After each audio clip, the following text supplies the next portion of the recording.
নমস্কার বন্ধুরা, তিতলি রান্নাবান্না চ্যানেলে আপনাদের স্বাগত। আজ বানাবো চিকেন স্যালাড। এর জন্য চিকেনটাকে ভালো করে সিদ্ধ করে নিয়েছি আদা, রসুন, গোলমরিচ আর লবণ দিয়ে।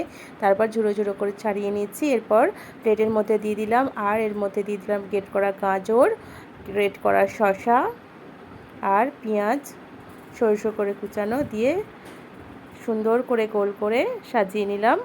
উপর দিয়ে আমি এখানে লঙ্কা কুচি দিয়েছি, আপনারা চিলি ফ্লেক্সও দিতে পারেন, আর ধনেপাতা কুচি দিয়ে দিলাম, আর অল্প বিট লবণ ছড়িয়ে দিলাম, যেহেতু আগের থেকে চিকেনে লবণ দেওয়া ছিল।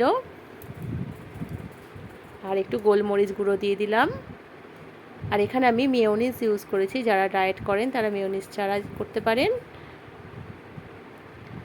তৈরি হয়ে গেছে চিকেন স্যালাড। এবার আমি মিক্স করে পরিবেশন করব। দেখুন কত সুন্দর হয়েছে। যদি ভালো লাগে চ্যানেলটিকে লাইক, শেয়ার আর সাবস্ক্রাইব করে পাশে থাকবেন। ধন্যবাদ।